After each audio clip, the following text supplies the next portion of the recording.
En esta clase vamos a analizar la función mecánica del corazón como una bomba. Habíamos hablado en clases anteriores de que el corazón se comportaba como una bomba impulsora y habíamos destacado la importancia que tienen los ventrículos funcionalmente porque se acoplan.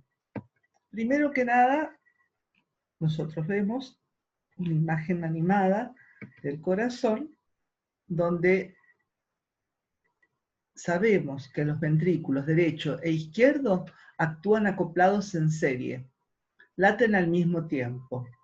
Se produce un lleno pasivo del ventrículo gracias a la aurícula y luego un lleno variable regulado por la contracción auricular, una expulsión pulsátil y un flujo periférico continuo. Esto significa también que cada ventrículo va a ser ajustado y equiparado mecánicamente por medio de mecanismos reguladores que pueden ser intrínsecos o extrínsecos. Esta regulación heterométrica implica que la fuerza de contracción se va a modificar con los cambios de longitud de la fibra. Esto está reglamentado por la ley de Starling, donde expresaba que ante un mayor estiramiento antes, mayor fuerza de contracción.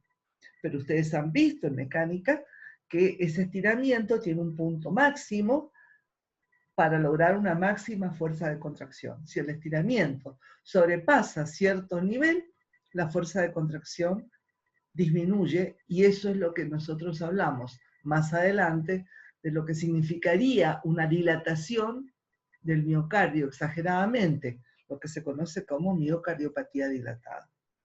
Para poder hablar de todo eso, nosotros tenemos que saber que ese circuito en serie también está vinculado al circuito pulmonar. Por lo tanto, de lo que sale del ventrículo izquierdo, del 100%, va a ser equivalente a un 99% de lo que sale del derecho, que va a intercambio, más lo que se va a circulación bronquial, que es un 1%, como está indicado en esta diapositiva. Yo acá uno se podría preguntar, nosotros tenemos que el corazón irriga desde el plano, digamos, plano de referencia a nivel de la válvula tricúspide hasta la cabeza y hasta los pies. Y nosotros tenemos que si un ventrículo expulsara más que el otro, el segundo ventrículo se llenaría más. Y esto va a aumentar, ¿qué cosa? La fuerza de contracción y va a tener que eyectar un mayor volumen sistólico. ¿Hasta cuándo? Hasta alcanzar el equilibrio. ¿Qué ocurre si un ventrículo, por ejemplo, provoca, como el izquierdo, un aumento del volumen minuto cardíaco? Eso provocaría una acumulación de sangre excesiva en el circuito periférico, que hay que drenarla. Por ende, nosotros tendríamos una mayor presión media arterial, una mayor presión de perfusión y un riesgo de sobrecarga del sistema izquierdo. ¿Qué ocurre cuando es al revés, cuando pasa en el derecho? Si el volumen minuto cardíaco se incrementa a costa del derecho, nosotros vamos a tener mayor acumulación de sangre en el circuito pulmonar, vamos a tener mayor presión venosa y una sobrecarga de la circulación pulmonar, por lo cual se altera también la presión hidrostática capilar. Entonces, nosotros vamos a tener, cuando avancemos en el estudio, vamos a tener que ese acoplamiento que se da entre el derecho e izquierdo permite lograr un equilibrio en forma normal. Si el corazón, por ejemplo, derecho, está hipertrofiado, está sobrecargado y logra irrigar con mayor presión a través de la arteria pulmonar el lecho pulmonar, vamos a lograr que haya mayor presión de filtración hacia el intersticio y puede ocurrir que haya un edema pulmonar por causa derecha. Si vemos a la inversa, nos posicionamos en el ventrículo izquierdo. Supónganse que tengamos un ventrículo izquierdo sobrecargado. una aurícula izquierda sobrecargada, y la aurícula recibe todo, digamos, todo el volumen de sangre que proviene por las venas pulmonares, puede ocurrir que si ella está sobrecargada, haya un aumento de presión hacia atrás por las venas pulmonares y tengamos entonces un edema de pulmón por culpa de la parte izquierda. Esto es un dato colorativo para que ustedes vean lo importante del acoplamiento. En realidad, cuando aparece esta patología, ya sea por sobrecarga izquierda o por alteración derecha, ustedes tienen que sacar al paciente del cuadro de edema. El tema es después saber qué es lo que lo ha producido. Los dos ventrículos entonces actúan acoplados. Si aumenta el volumen derecho, va a aumentar el izquierdo, y lo mismo, si aumenta el volumen de diástole, aumenta el volumen de sístole. Para eso es importante tener conocimiento de la geometría de la víscera del corazón. Esto lo maneja la ley de Laplace. Hemos visto la ley de Laplace en los vasos, y es importante que nosotros analicemos su estructura. ¿Por qué? Porque el corazón se puede considerar como una bomba, pero realmente, como hemos dicho, dos bombas. Y mientras, mientras las válvulas ventriculares, auriculoventriculares, y estén permitiendo el pasaje de fluido desde la aurícula hacia el ventrículo, nosotros vamos a tener que ellos se van a comportar como un reservorio que va a permitir acumular y luego eyectar. Entonces, yo acá he dibujado, para que ustedes puedan razonar, una figura representativa de lo que sería la víscera en un corte. Fíjense en la parte superior y en la parte inferior. Nosotros tenemos un cuerpo representativo de cómo sería el corazón. ¿Qué dice la ley de Laplace? Igual que para los vasos. Que en esta estructura nosotros tenemos un volumen interno, tenemos un espesor, tenemos un radio interno, lo vemos acá también, y tenemos una forma que no es esférica, es muy especial, y que esa pared del ventrículo va a ser el encargado de tener o de generar una tensión parietal para poder producir la eyección. Entonces, nosotros tenemos una fuerza interna, que ya como vimos, es la fuerza provocada por la presión interna, teniendo en cuenta la superficie media, que yo voy a marcar enseguida, y una fuerza externa, que también está provocada por la presión externa actuando en esa superficie a la cual yo me estoy refiriendo. ¿Cuál es esa superficie? Es una superficie circular, representativa del radio medio, que he puesto acá, y la superficie de un círculo, pi por radio medio al cuadrado. ¿Por qué nosotros no usamos el radio? Porque en realidad el espesor no, digamos, puede ser que tenga cierta diferencia a todo, digamos, en todo su desarrollo, por eso es conveniente considerar un radio medio y no el radio.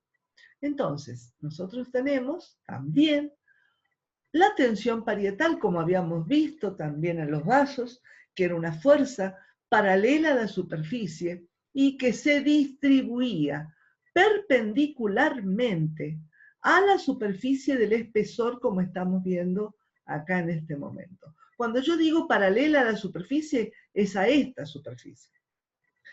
Cuando digo perpendicular a esta superficie, es la superficie que compone el espesor, que si yo corto el corazón, me va a quedar a mí como un rectángulo. Esa tensión parietal o esfuerzo parietal es la que origina mi fuerza de tensión parietal, que se calcula también como la tensión parietal por la superficie de tensión parietal.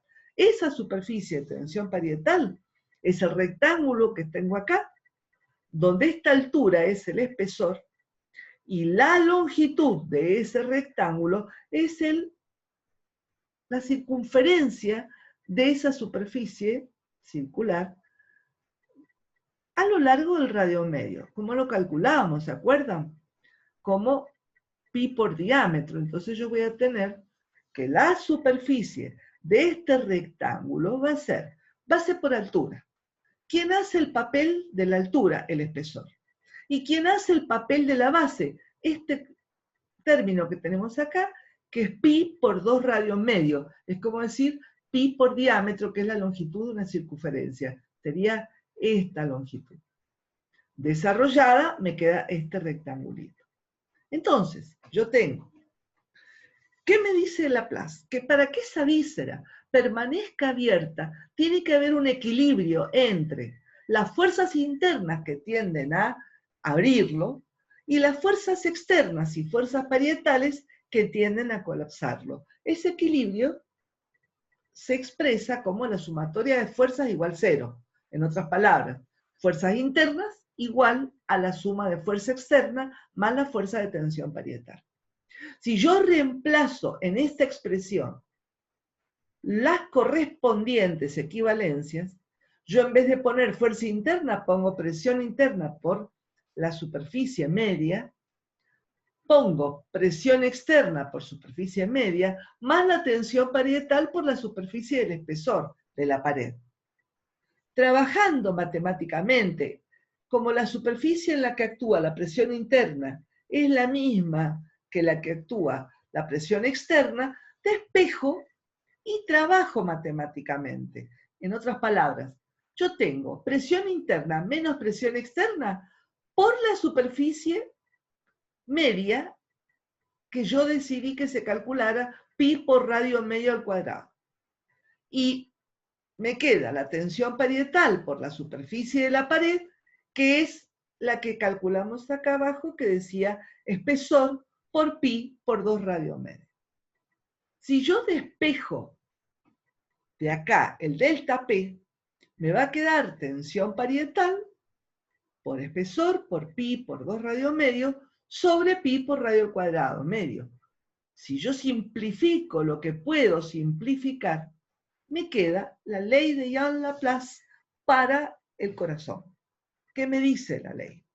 Que el delta P transmural, que es esa diferencia entre presión interna y presión externa, es directamente proporcional al esfuerzo parietal, directamente proporcional al espesor e inversamente proporcional al radio medio. En otras palabras, ¿dónde aplicamos esto? Si yo tengo esta situación, yo tengo acá 3 cuerpos, tengo el corazón normal, tengo una situación de hipertrofia concéntrica y una situación de hipertrofia excéntrica.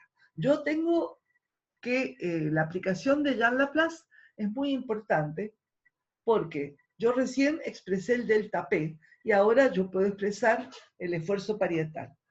Despejo y trabajo matemáticamente. ¿Pero qué me dicen? La clínica cardiológica nos dice que cuando un corazón que late 120.000 veces al día tiene una sobrecarga de presión, ese corazón es como si hiciera ejercicio, es decir, aumenta su espesor, aumenta la cantidad de fibras musculares y se engrosa. Es un corazón donde disminuye el diámetro de la cavidad y es donde aumenta el espesor de la pared. Si con esas dos cosas vamos a la ley de Jean-Laplace, observamos, en este corazón engrosado por aumento de presión, perfectamente puede ser el corazón de un hipertenso, no tratado. Observamos nosotros su espesor aumentado y el radio disminuido. ¿Qué va a pasar con el esfuerzo parietal? Menor esfuerzo parietal. Por ende, este corazón pierde contractilidad. Mejor dicho, es muy duro, le cuesta mucho y tiene que esforzarse para mantener la misma presión de circulación. Esto es bastante peligroso.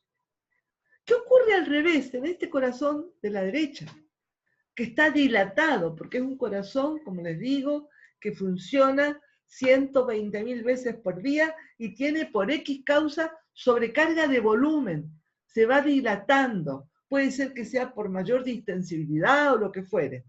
¿Qué observamos? Mayor diámetro de la cavidad y menor espesor de la pared.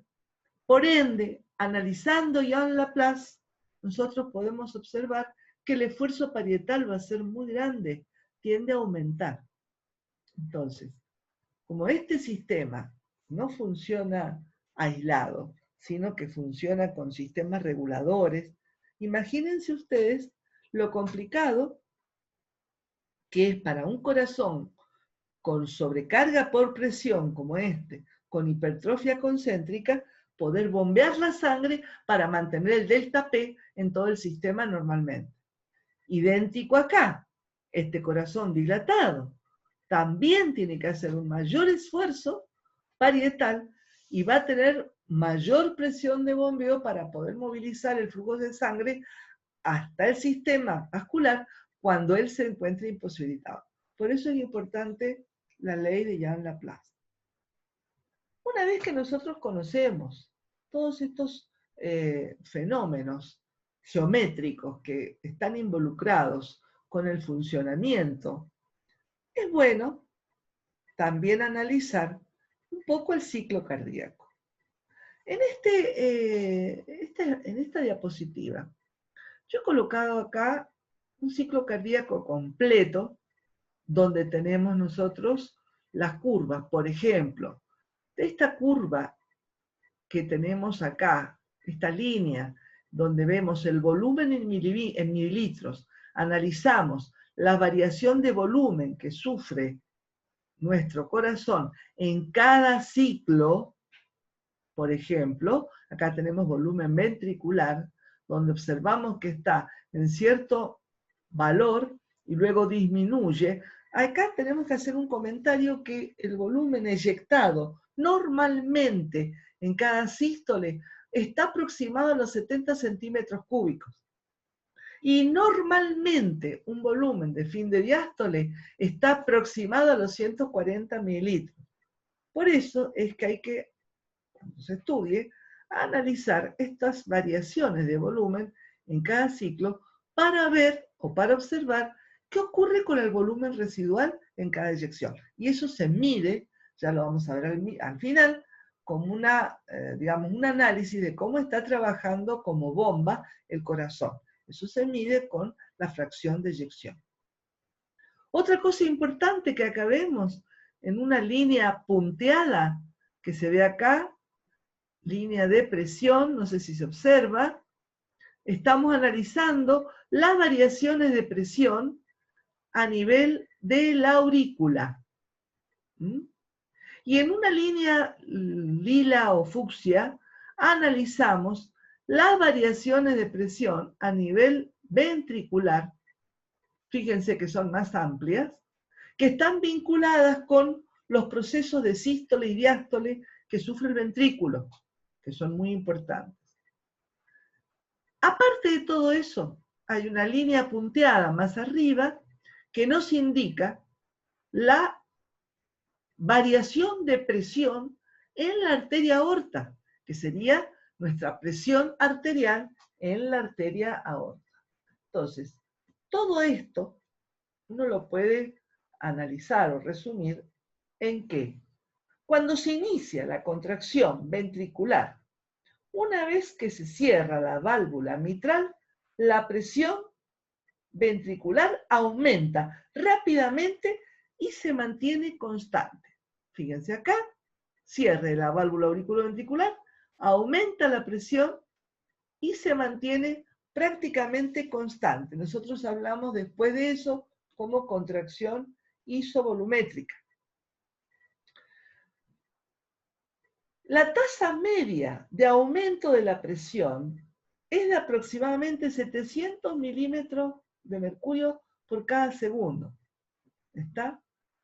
La presión ventricular creciente llega a superar la presión arterial diastólica o mínima. Cuando ocurre eso, acá, nosotros tenemos que se produce la apertura de la válvula aórtica para eyectar. Entonces, nosotros acá comenzamos la expulsión. Y vamos a observar, fíjense ustedes, cuando comenzamos a expulsar, comienza a disminuir la presión ventricular, pero la arteria que está solapada al ventrículo, recibiendo esa cantidad de sangre eyectada, también va a disminuir un poco la presión, que ya lo vamos a estudiar cuando veamos presión arterial, y cuando se cierra la válvula aórtica, hace como una muesquita acá, que es referido al reflejo de las ondas de presión del sistema distal. Eso ya lo vamos a ver más adelante. Bueno, como íbamos diciendo entonces, comienza en esta etapa la fase de relajación isovolumétrica. Justo acá, donde se cerró la valvulita aórtica. Entonces, el volumen sistólico de sangre, que el volumen expulsa en cada sístole, fíjense ustedes hasta dónde llegó. Todo esto es expulsión. ¿Está? Entonces, el volumen sistólico va a equivaler a la diferencia entre el volumen de fin de diástole o telediastólico y el de fin de sístole o telesistólico. ¿Está? Entonces, se denomina fracción de eyección a la relación entre volumen sistólico y volumen telediastólico, expresada generalmente como porcentaje. Bien, nosotros vamos a observar otra cosa también importante, que ya hemos visto, y es el trazado del electrocardiograma. Acá observamos el electrocardiograma y también observamos unos ruidos que son los que se producen durante el cierre de las válvulas.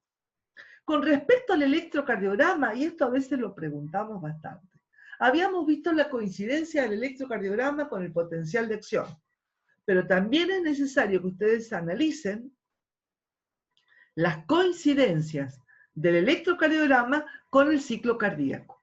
Por ejemplo, este complejo QRS, fíjense que está coincidiendo con el aumento de presión que se produce en el ventrículo.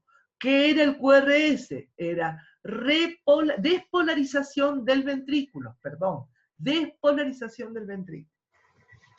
¿Qué ocurría acá?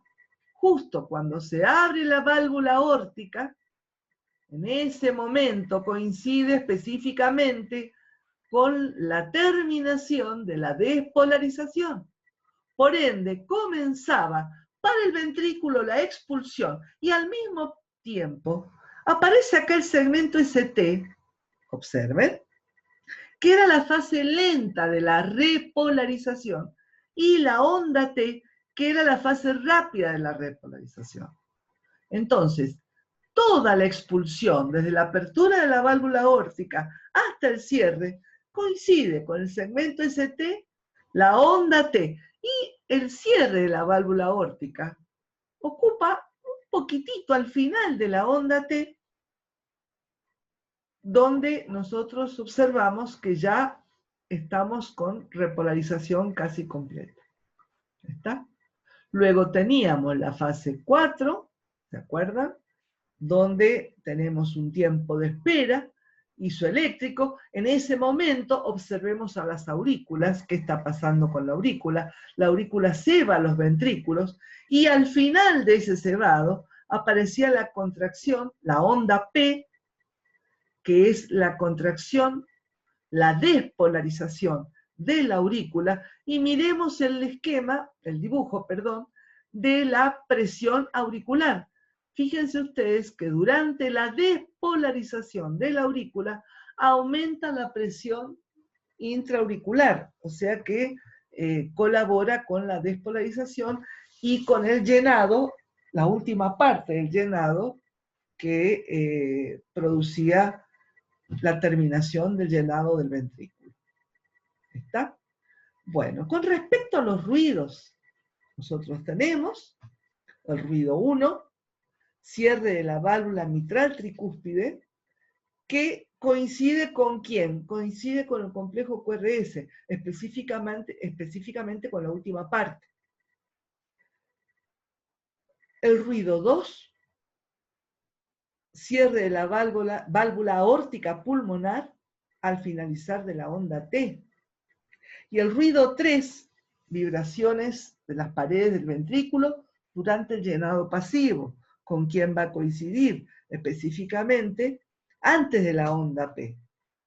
Y el último ruido 4, contracción auricular, presístole, que coincide con la onda P. Los que se sienten o se ocultan, ruido 1, ruido 2, el ruido 3, ruido 4, en personas, no siempre, en personas muy delgaditas o en los niños, y a veces se necesita un fonocardiógrafo. Este esquema me indica los puntos donde nosotros podemos poner el estetoscopio especial para ocultar los ruidos.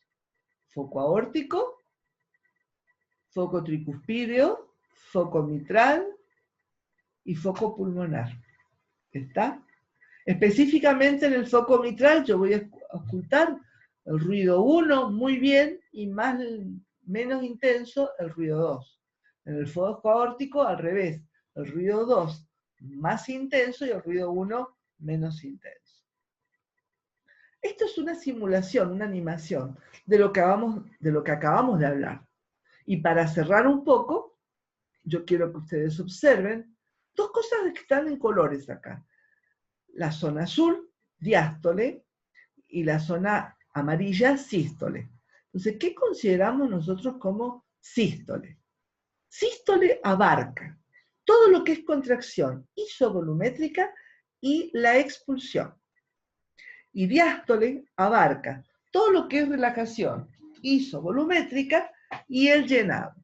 Como ustedes van a ver en esta animación, si observamos el registro electrocardiográfico, nosotros vamos a tener que tener en cuenta las coincidencias que vimos recién con respecto a la expulsión, y primero al llenado y después a la expulsión. Hay una relación, presión en función de volumen para ventrículo izquierdo, que es la relación de Frank-Starling. Acá hay que analizar específicamente dos cosas. Una, yo tengo el esquema, digamos la gráfica, perdón, donde tengo en ordenada presión ventricular y en abscisa tengo el volumen ventricular a fin de diástole. ¿Está? Yo voy a observar una línea, una curva que representa la tensión pasiva de estiramiento. Y también voy a observar una línea punteada que es tangente a esa curva. Esa línea punteada es la recta que se conoce como lusitropismo, que representa la variación de la relajación del músculo. Y es la variación que tiene el músculo, la capacidad que tiene el músculo para recapturar el calcio y relajarse. Esa recta lusitropismo es la que tiene los infinitos puntos de fin de diástole. También tenemos una curva activa, que era la curva representativa de la contracción. Entonces, nosotros en realidad consideramos la curva verde, que es la suma de la tensión activa y la tensión pasiva. Es lo que se conoce como tensión total de contracción. Pues acá quiero destacar algo que yo puedo trazar también, una línea punteada representativa de todos los puntos de fin de sístole, que va a ser mi representante del inotropismo y va a representar la variación de la contractilidad del músculo. Ese inotropismo puede desplazarse hacia la izquierda o hacia la derecha. Entonces yo voy a tener mayor contractilidad o menor contractilidad y viceversa. Pero ahora, en qué rangos de presión y volumen yo circunscribo el trabajo cardíaco. Y acá tengo el loop negro que se ve, donde yo voy a observar. Primero, comienza el llenado y esta última partecita está constituida por la patada auricular. Todo esto es lo que se conoce como precarga. Y este punto final es el punto de precarga o punto de fin de diástole. ¿Qué ocurre ahora? Manteniendo el volumen constante, aumenta la presión. ¿Hasta qué punto? Hasta llegar a un punto donde se equipare la presión con respecto a la válvula, a la arteria aorta, y yo pueda abrir la válvula. O sea, un valor un poquito mayor que la presión mínima y abrir la válvula.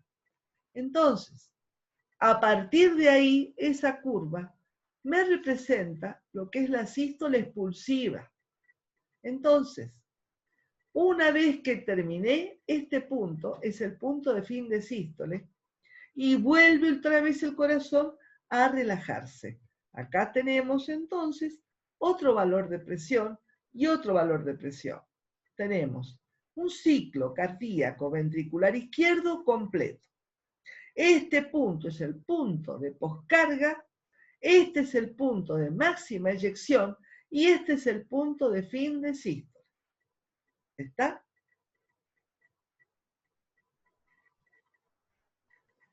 ¿Cómo se aplica eso en criterios clínicos, por ejemplo? Nosotros tenemos una curva activa normal para cualquier ser humano. ¿Está? Relación presión-volumen. Ese ser humano puede ser sedentario, tener una actividad mínima, muy mínima, o estar en reposo. Esa curva desciende. Tenemos otros valores de presión y otros valores de variaciones de volumen. Pero también podemos tener un ser humano que sea muy activo, con exceso de actividad, y tenemos una actividad máxima, una zona donde tenemos una exigencia de trabajo cardíaco máxima. Entonces, hay otra zona peor, mala, donde ya hablamos de falla cardíaca, donde tenemos valores inferiores a depresión y para eyectar cierta cantidad de volumen. Esta zona referida a la falla cardíaca no es obviamente que está relacionada con mucha peligrosidad. Entonces nosotros vamos a marcar una zona normal de actividad máxima y mínima normal que yo le he dividido en 3 partes. Por ejemplo, reposo, caminar y ejercicio físico. ¿Es bueno caminar? Sí, estamos logrando trabajar, que nuestro corazón esté movilizando con velocidad adecuada y con una fracción de eyección adecuada y mejorando el flujo en todo el sistema vascular. Yo puedo tener esta zona de máxima actividad, que es peligrosa y cuidadosa. ¿Por qué? Porque esta zona está específicamente adaptada para los atletas de alto rendimiento. Y se han dado casos de atletas de alto rendimiento que han tenido muerte súbita o problemas cardíacos por patologías no estudiadas previamente. Entonces, cuando un atleta se dedica a una práctica deportiva con alto rendimiento, tiene que estar sujeto a bastantes evaluaciones clínicas, cardiológicas, para ver si está apto a realizar actividad máxima. Esta zona oscura que yo puse acá en un principio es la zona conocida como falla cardíaca y se puede dar cuando hay un shock cardiogénico o una parada. ¿Está? ¿Qué ocurre con todo esto? Nosotros tenemos un volumen de fin de diástole normal. Si por alguna razón este aumenta, va a haber un mayor estiramiento del miocardio por la regulación esterométrica. Y eso va a aumentar, por la misma ley de Starling, la fuerza de contracción. Y eso hace que aumente el volumen sistólico. La cosa es que yo tengo una zona, una región donde yo puedo trabajar ese aumento de volumen sistólico sin riesgo. Y es esta zona donde la actividad es normal o máxima controlada. ¿Cuáles son los factores entonces determinantes del trabajo cardíaco? Yo vuelvo a presentar a mi amigo acá y él puede decirme, o sea, yo para que los dos ventrículos estén acoplados y esté controlada la función, yo tengo que tener factores cardíacos intrínsecos normales y factores de acoplamiento extrínsecos normales, que significa factores cardíacos intrínsecos propios, como por ejemplo la frecuencia cardíaca. Yo tengo que tener un corazón sano, un nodo sinoauricular sano, un tejido miocárdico sano para que toda la conducción, la generación, la conducción, la propagación del potencial de acción sea correcta y yo pueda estar tranquila. También tengo que tener una contractilidad miocárdica normal, que significa la capacidad de generar presión intracavitaria normal. Esto significa que yo tengo que tener buena cantidad de calcio intracelular, canales en condiciones, buena nutrición para tener un buen retículo sarcoplásmico con calcio. También tengo que tener en cuenta que este ventrículo tiene que tener un miocardio que sea capaz de relajarse, o sea, que pueda disminuir la capacidad de la presión intracavitaria, disminuyendo el calcio intracelular. Y eso necesita un sistema de bombeo que funcione correctamente, trabajo activo. A eso nosotros le llamamos un usitropismo normal y un inotropismo a lo que vincula a la contractilidad normal. Todo eso son factores intrínsecos, son propios al corazón, al músculo y a los tejidos de generación. Todo lo que es factores de acoplamiento que vienen de afuera, ¿quiénes son? Y la precarga, la poscarga. ¿Y qué es la precarga? La precarga es la tensión parietal al fin de la diástole. Es la tensión que soporta el corazón cuando se empieza a estirar, cuando está siendo llenado. La poscarga es la tensión que tiene que vencer el corazón para poder eyectar. Es, en otras palabras, tiene que vencer la impedancia aórtica y la resistencia más allá de la aorta. Por ende, la poscarga está comprendida por la resistencia periférica total sistémica, por la propia geometría ventricular y por la impedancia aórtica. Mientras que la precarga va a depender del retorno venoso, de la sístole auricular y de la distensibilidad arterial. En otras palabras, si yo tengo una aurícula enferma, con fibrilación, no voy a tener una sístole auricular, voy a tener alterada la precarga. Si yo tengo alteración en el retorno venoso, como por ejemplo hemorragia, tengo alterada la precarga. Y si tengo una distensibilidad arterial enferma, también altero la precarga. Todo esto me permite a mí analizar el trabajo cardíaco en el diagrama presión-volumen. Para poder analizar el diagrama presión-volumen, vamos a comenzar relacionando lo que también por ahí en los textos aparece como asa de función ventricular.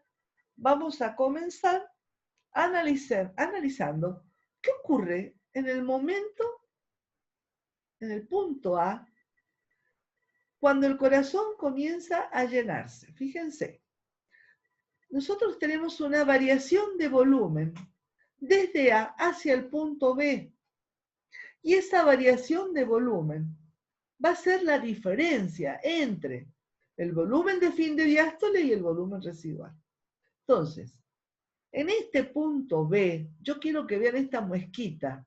Esta muesquita es lo que se conoce como el cierre de la, digamos, la patadita auricular, y justo ahí el cierre de la válvula mitral, y es el punto final de diástole. conocido como punto de precarga. En algunos textos, eso lo debo aclarar, aparece, como Bessie Taylor viejo, aparece que la precarga es todo esto. Y es correcto. Mientras está llenando, el corazón está siendo precargado. Pero este punto es el punto final de precarga. Entonces, conceptualmente, la curva indicada acá, curva pasiva, es la que representa el llenado del corazón, la precarga, y el punto es el punto final de diástole, que es el punto final de precarga. Una vez cerrada la válvula mitral, comienza la contracción isovolumétrica. ¿Qué significa la contracción isovolumétrica? Nosotros tenemos ya todos los filamentos dispuestos, comienzan a hacer fuerza, no hay variación de volumen. Entonces, justo cuando la presión alcance este valor de poscarga, es en este punto donde se alcanza a abrir la válvula sigmoidea aórtica. ¿Está? Entonces, conceptualmente, si la presión aórtica estuviese por encima de ese valor, nunca podríamos abrir la válvula. Entonces, la válvula se abre porque ese punto alcanza un valor un poquitito por encima de ella. Entonces, comienza la expulsión. Y acá tenemos otra cosa que hay que destacar. Esa expulsión no es una línea plana como se ha visto en muchas figuras. Es una curva. ¿Por qué? Porque la presión durante la expulsión comienza a aumentar hasta llegar a un punto de presión de máxima eyección y luego disminuye. Eso está dado por la energía potencial durante la eyección. Al principio aumenta por la gran energía cinética, la energía potencial es baja, hasta que ya hay suficiente sangre eyectada donde comienza a mermar la necesidad de sacarla, o sea, la necesidad de energía disminuye un poco, hasta que termina la sístole, punto de fin de sístole, y se produce el cierre de la válvula aórtica. ¿Está?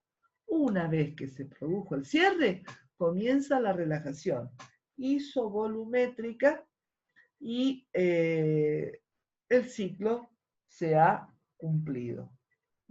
Entonces, cuando hablamos nosotros de precarga, recuerden, por favor, cuando hablamos de precarga, tenemos que tener en cuenta que los determinantes del volumen sistólico es la precarga, ¿está? Y la precarga, la poscarga y el inotropismo, ¿está? ¿Qué otra cosa importante?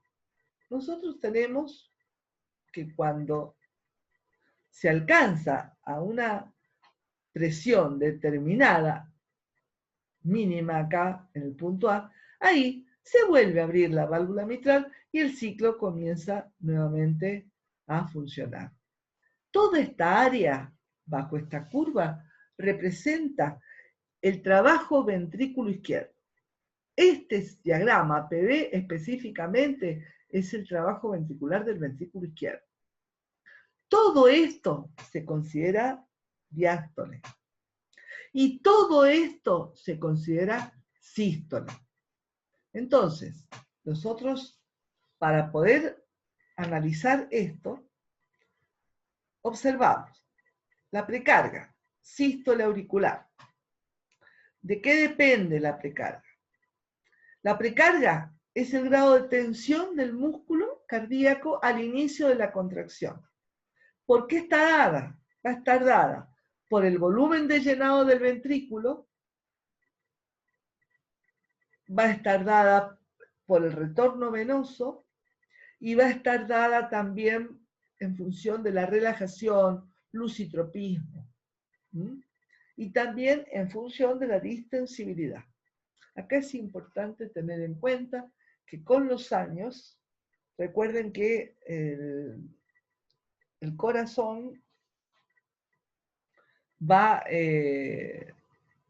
no solo el corazón, sino que todo, se van perdiendo fibras elásticas y aumentan las fibras de colágeno. Entonces, por ahí, la distensibilidad ventricular va a estar influenciada por el estado de las arterias en las cuales están vinculadas al corazón. Entonces, por ejemplo, la calidad que tiene el pericardio afecta la distensibilidad también del ventrículo. Limita la dilatación ventricular. Acá, si representamos lo mismo de recién, yo acá tengo diástole.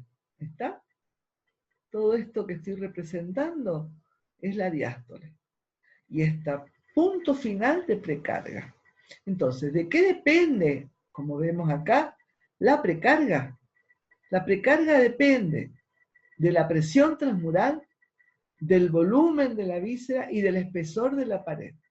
Y hay una fórmula que da el doctor Sarabí también, que es el producto de la presión al fin de diástole por el volumen de fin de diástole sobre el doble del espesor al fin de diástole. ¿Está? Se mide por la variación de volumen con respecto al volumen. Ahí está. Fíjense ustedes que, repito, para que no quepa confusión, que se le llama precarga a este punto, o punto final de precarga, pero en realidad desde que se abre la válvula comienza a precargarse, a llenarse. Bien, ¿qué pasa con la poscarga? La poscarga está dada por la resistencia a la salida de la sangre. Carga contra la que el músculo ejerce su fuerza contráctil. ¿Y quién está a la salida de la sangre? La aorta. Y la aorta tiene una resistencia que se llama de continente por su propia estructura y una resistencia de contenido por la sangre que hay que movilizar dentro de ella. A eso, para englobar eso, el concepto que se usa es impedancia. Entonces, la presión a la que se encuentra la aorta cuando la sangre deja el ventrículo va a depender de la impedancia aórtica, ¿está? Va a depender de la geometría ventricular y va a depender también de la resistencia más allá de la aorta, es decir, el estado de las arterias más allá de la aorta. Si represento el mismo dibujo del ciclo PV, yo voy a tener precarga, contracción isovolumétrica y expulsión. Todo esto era la sístole. Y hay una cosa que quiero que quede bien clara. Esta sístole, este punto de poscarga que tengo acá, este punto tiene que estar por debajo del punto de fin de sístole, porque si no, yo no podría cerrar la válvula contra un punto de mayor presión. Por eso es que este punto está por abajo de este máxima eyección y este está también por encima del punto de poscarga. La poscarga depende entonces de la presión sistólica, del volumen sistólico, se puede calcular, por supuesto, y del espesor de la pared se calcula, se estima con esta forma. ¿Está? ¿Cómo vinculamos retorno venoso distensibilidad arterial? O sea, todas las determinantes diastólicas. Yo acá tengo un ciclo cardíaco y vamos a observar el puntito rojo ahí, que es el punto de máxima eyección ventricular. Y nos preguntamos, la presión de eyección. Acá tengo la presión de precarga. ¿Está? ¿Qué ocurriría? Presión de poscarga, presión de precarga. ¿Qué ocurriría si por X circunstancias aumenta el retorno venoso con una distensibilidad constante? O sea, mayor volumen de fin de diástole y mayor presión de precarga. Por ejemplo, una persona joven. Fíjense, vuelvo atrás, de la curva negra de precarga, aumentando el volumen de fin de diástole, me quedaría esto. Pasaríamos a lo siguiente. De este punto de precarga paso a este. Yo voy a tener un valor de presión de fin de diástole mayor y por ende mayor presión de precarga. ¿Qué ocurre? Yo comienzo la contracción isovolumétrica ahí y voy a tener un leve desplazamiento del punto de poscarga, pero sí voy a tener una mayor presión de eyección, porque voy a tener que eyectar mayor volumen sistólico. Esto hace que el volumen sistólico eyectado, al ser mayor, me provoque una mayor presión de eyección. Tengo otra situación. Yo puedo tener un aumento del retorno venoso con una distensibilidad muy grande, es una persona muy distensible. Fíjense la línea, la curva verde acá, y tenemos esta situación. ¿Hay aumento del volumen de fin de diástole? Sí. Pero ¿cuál es la diferencia? Acá yo tenía un aumento de presión de fin de diástole. Acá no, porque la distensibilidad es más distensible, entonces se estira un poco más sin aumentar la presión. ¿Qué voy a tener? Fíjense, un desplazamiento también a la derecha, pero no voy a tener un incremento tan importante en la presión de máxima eyección. Y yo puedo seguir hasta que se me dé la gana. Tengo mayor presión de eyección, pero no tan importante como en este caso. ¿Está? Esto es una de las variables de retorno venoso y distensibilidad arterial, que son determinantes diastólicos de la precarga en el ciclo cardíaco. ¿Está? La precarga, entonces, ¿de qué es función? Del retorno venoso, de la distensibilidad arterial y de la sístole auricular. ¿Cuáles son las determinantes sistólicas? Poscarga y contractilidad. Poscarga, ¿de qué depende? De la resistencia periférica, de la impedancia aórtica y de la geometría ventricular. Si yo hago el mismo ciclo, el diagrama PV, y ahora fíjense, ahora yo voy a aumentar la presión de fin de diástole un poco, pero ¿qué resulta? Voy a eyectarlo con una poscarga mayor. Por ende, voy a alcanzar más rápido mi fin de sístole y voy a tener un acortamiento del ciclo. Entonces, voy a tener mayor presión de eyección, mayor presión de poscarga. Entonces, a mayor poscarga, acá es un ciclo, el ventrículo se va a adaptar, pero para poder adaptarse necesita incrementar la presión de eyección. Esto produce hipertensión. Si no se adaptase el ventrículo, el corazón claudica. Otra cosa, la contractilidad.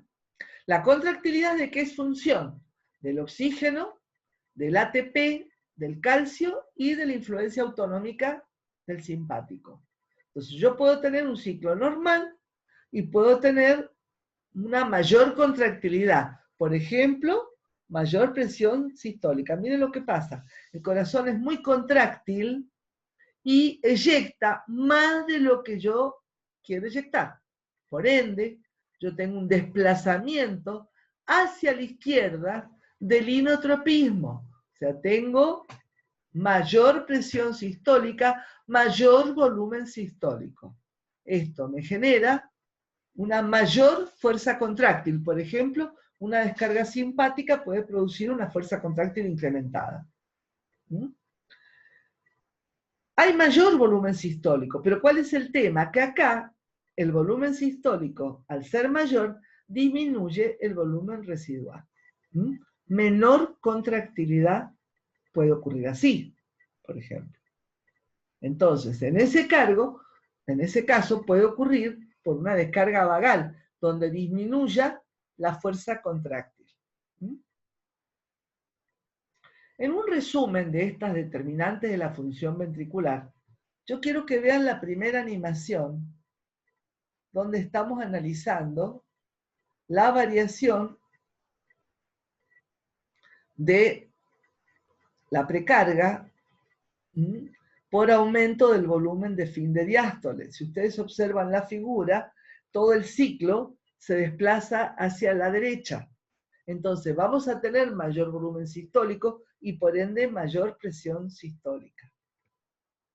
Tenemos otra animación donde observamos que el gráfico se va desplazando pero hacia arriba. Fíjense, va aumentando la poscarga. Por ende, tenemos mayor presión de eyección por culpa de la poscarga incrementada. Puede ser por problemas de arterias renales, puede ser por problemas de arterias periféricas importantes, o de la aorta. Entonces nosotros tenemos, a mayor poscarga, el ventrículo se tiene que adaptar. ¿Y cómo se adapta? Aumentando la presión de eyección. ¿De qué depende la poscarga? Repasando, de la resistencia periférica, de la impedancia y de la geometría ventricular. Y el último, de la contractilidad, fíjense ustedes cómo una descarga simpática puede mover el inotropismo hacia la izquierda, mover el gráfico hacia la izquierda, provocando un aumento de la contractilidad. Esto, en resumidas cuentas, es lo que a nosotros nos interesa que ustedes comprendan para analizar cómo actúa el corazón ante alteración de los factores de acoplamiento. ¿De qué manera se modifica? Yo esta pregunta la saqué de una guía porque me pareció interesante para razonar esto. ¿De qué manera se modifica el trabajo cardíaco o el gasto cardíaco cuando? Yo quiero que miren, en función de lo que hemos visto, el asa presión-volumen. Por ejemplo, ¿qué pasa con el gasto cardíaco cuando aumenta la poscarga? ¿Qué pasa cuando aumenta la precarga? ¿Qué pasa cuando aumenta la frecuencia cardíaca por debajo de 200 latidos por minuto? ¿Qué pasa cuando aumenta la contractilidad? Entonces, si aumenta la poscarga, en el latido 1 disminuye el gasto cardíaco a expensas del menor volumen sistólico. Pero como el corazón se va a adaptar, va a aumentar el retorno venoso para compensar y la frecuencia cardíaca, esa disminución se va a ir corrigiendo. ¿Qué pasa con el gasto cardíaco cuando aumenta la precarga? Aumenta por derecha directamente porque aumenta el volumen de fin de diástole y hay mayor volumen sistólico. ¿Y qué pasa cuando aumenta la frecuencia cardíaca? Aumenta el gasto cardíaco a expensa de la frecuencia cardíaca. Si el aumento de frecuencia cardíaca fuera por encima de 200 latidos por minuto, superior, el gasto cardíaco disminuiría. Y ese es el riesgo de las taquicardias. ¿Por qué? Porque el volumen sistólico comienza a bajar. Entonces el corazón claudica. ¿Se acuerdan cuando vimos la frecuencia cardíaca? Que yo les mostré los trazados de taquiarritmia, que les dije peligroso 250, 300. No solamente por el efecto de la onda T sobre P, que es un efecto mecánico eléctrico, donde el corazón está repolarizándose y recibe un chorro de sangre que viene de la aurícula, sino por una cuestión de volumen eyectado. O sea, si la frecuencia cardíaca fuera superior a 200 latidos por minuto, el corazón no puede eyectar el volumen sistólico y el corazón claudica. Mientras esté por debajo, el gasto cardíaco va a aumentar, pero si supera esa frecuencia, va a disminuir. ¿Y qué pasa cuando aumenta la contractilidad? Aumenta el volumen de fin de diástole y aumentaría el volumen sistólico, por ende, el gasto cardíaco tendería otra vez a aumentar. ¿Cómo estimamos el lusitropismo? El lusitropismo, que estaríamos considerando la relajación activa, depende de la tasa de caída de la presión durante el periodo neotrópico, el periodo de diástole, y la constante de tiempo, que sea el tiempo que demora la presión en disminuir un 37% de su valor inicial. Y acá es importante destacar que nosotros tenemos una relación donde observamos acá una gráfica donde tenemos la presión, la curva de presión aórtica, la curva de relajación, fíjense, y la curva de la aurícula. Y acá tenemos la curva de relajación estimada. Entonces, ¿cómo podemos nosotros relacionar esto? Durante la relajación, recuerden que la presión tiene que caer aproximadamente considerando más o menos 2000 milímetros de mercurio por cada segundo. Por cada segundo. Y el tiempo que tarde tiene que ser aproximadamente lo que nosotros considerábamos en sistema nervioso, que era la constante del tiempo, que era el tiempo en que cae la presión un 37% sobre su valor inicial. Hay otra cosa también que es bueno destacar.